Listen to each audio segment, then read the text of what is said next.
Everyone, this is K-pop Vlog. It's a Filipino actor based in Kingdom of Saudi Arabia and welcome back to my channel. Agad-agad gawa na reaction video ang Gilman compilation. So once again, no longer, let's start this reaction video. Ano to, ma'am? Ay, ano Magandang to? araw po sa inyong lahat. Magandang araw Bacosa din. Pacquiao ang pagbabalik. Kobe Brown may tsansa Ay. na makasama si Jillian Ward ngayon. Alin po natin lahat yan dito Talaga sa ba? ating video. Sige Bali ito nga. po si Jillian Ward Oh, ay may bago pong update kung saan ay nakasama niya po ang ganda ng ang mga Instagram mananayaw post ni Jillian. na G-Force. At ito nga po kung saan ay pinakita niya Oo, itong bago naturang yung video post. na ito nakasama May chance niya pa ba ang ang G-Force Gilman sa natin? pagsasayaw. Meron pa yan. At kitang-kita Hanggat naman po walang natin kung gaano ikinakasensya. po kagaling si Jillian Ward na magsayaw sa naturang event. Okay. Atake din si Jillian, no? Parang nagwawalang pasayan. Alam niyo yung pasayan? Parang siyang sumpo na nakawala sa aquarium. Ganon.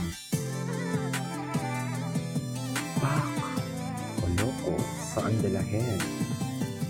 Samantala naman po ay punta po tayo dito kay Kobe Brown na nalilig Ano naman kay ako, Jillian Kobe Ward. Brown? Kasi po Sige meron nga. po siyang bagong update Hindi na ba kung ako saan kayang ay kuya? maaari pong makasama ni Kobe Brown si Jillian Ward dito po sa darating na concert ni Jillian Ward. Dahil kapansin-pansin po dito sa Si Kobe upload Brown ang kasama. ni Kobe Brown ay may sinasabi siyang recording artist for a day. So kapansin-pansin po na ito pong si Kobe Brown ay isa ring singer. At alam naman po natin na ito pong si Jillian Ward ay may paparating na concert kung saan ay mangyayari sa July 31, 2026 sa New Frontier Theater in Quezon City po sa Metro Manila. So, aabangan po natin yan na baka bumigla po si Kobe Brown na lumabas at maki-sing along with Jillian Ward.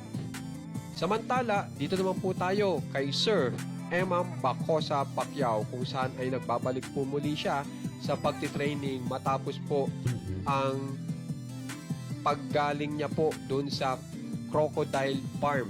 Kasi po nagkaroon po sila ng religious meeting doon at ngayon po ay nagbabalik na naman po si Emam Bacosa Pacquiao sa pagtitraining. Dahil yung schedule po ng kanyang fight ay mangyayari na sa June 21, 2026 at yan po ay mangyayari sa DRP Sports Complex in Muntinlupa City. So kaabang-abang din po ito at titingnan po natin kung dadalo ba dyan si Jillian Ward kung saan ay napakalapit I-check na nga natin po yan. kasi sa Muntinlupa lang po gaganapin ang naturang event. Kaya naman guys, kung gusto niyo pong ma-update sa nangyayari po kina Jillian Ward, Emam Bacosa Pacquiao at sa iba pa, subscribe na po kayo sa ating channel na Yun Juan lang. Tatawa. Huwag katawa. Ay, si Michael Sager. Tingnan natin to. Ay, ano to?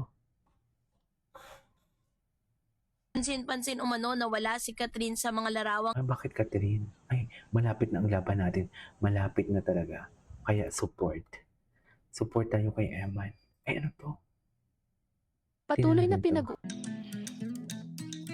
Magandang araw po sa inyong lahat. Emam Bacosa Pacquiao ng imbita na Ay, Jillian talaga Ward ba? na sorpresa ngayon. Alam po natin lahat yan dito sa ating video. Dito po muna tayo kay Jillian Ward kung saan ay siya po Imbita ay saan? naging guest artist ng G-Force Project. At talagang makikita nyo po dito sa naturang video na ito kung gaano po pala kagaling si Jillian Ward na umindayog. So panoorin po muna Grabe natin. yung term. Grabe yung term. Umindayog. So yan na po si Jillian Ward kung saan ay talagang Umindayog todo ang pucha. sayaw na po kasama ang G-Force. So makikita nyo po kung gaano kagaling Grabe naman si yung Jillian term, Ward ngayon sa umindayog. pagsayaw. At talagang halatang halata na preparado na po siya sa darating niyang concert. Grabe naman sa term. Ready na talaga siya. Alam nyo, manood kayo, sulit. Sulit talaga. Kung manood man kayo, napakasulit. At Kasi yan naman ang po galing ay Jillian papakita eh. ko sa inyo kung saan ay siya po ay bagong family na nitong The Clash ng GMA. Oo. At talaga nga pong proud na proud po siya dahil ito pong pilot episode ng The Clash Teens ay umangat po ng 6.3% Samantala yung iba pong show ay 2.3% lamang. So talagang nakaka-proud nga po na maging parte po siya ng The Clash Teens kung saan ay talagang mataas ang rating. Samantala, talagang nasurpresa po ngayon si Jillian White dahil noong kumakanta po siya nitong naturang kanta na wala na bang pag-ibig ay hindi po siya makapaniwala na yung mismong original na kumanta po nito ay talagang binati po siya. At talaga nga po siya po ay napareply dahil po sa nangyari. So ito po yun. Ang kumanta po kasi nitong wala na bang pag-ibig ay si Jaya. Jaya. Na ang nasabi po kay Jillian White ay, wow, ang galing naman. Ay, At ang taray. sabi naman ni May Jillian ganun talaga, White sir. ay, I miss you po, love you. So Ay, taray. talagang Talagang ano. na-exercise na po talaga ang boses ni Jillian White sa pagkanta. chika mo yan, Kasi kuya.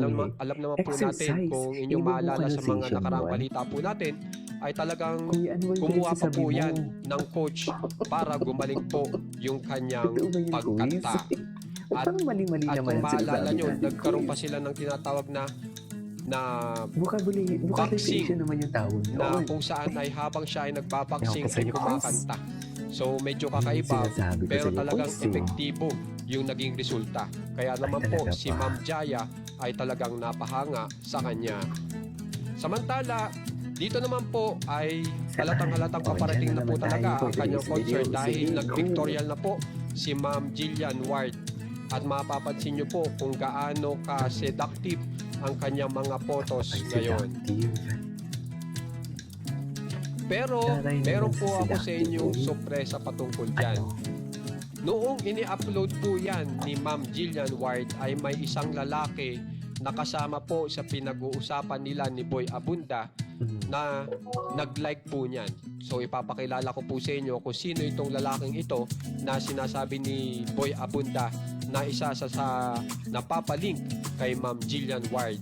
At ito po yun, si Sino? Sir Kobe Brown. Ay, So yan po yung nag-like noong nag-upload po si Jillian White nitong mga naturang larawan na ito. So kitang-kita nyo na nakalagay like by Kobe Brown. like by Kobe Brown. Okay. At ito nga po si Kobe Brown. Samantala, after niya nag-post pa si Jillian White na kung saan ay talagang bland naman siya. At talagang halatang-halata nga pong Barbie na Barbie ang kanyang ganda rito.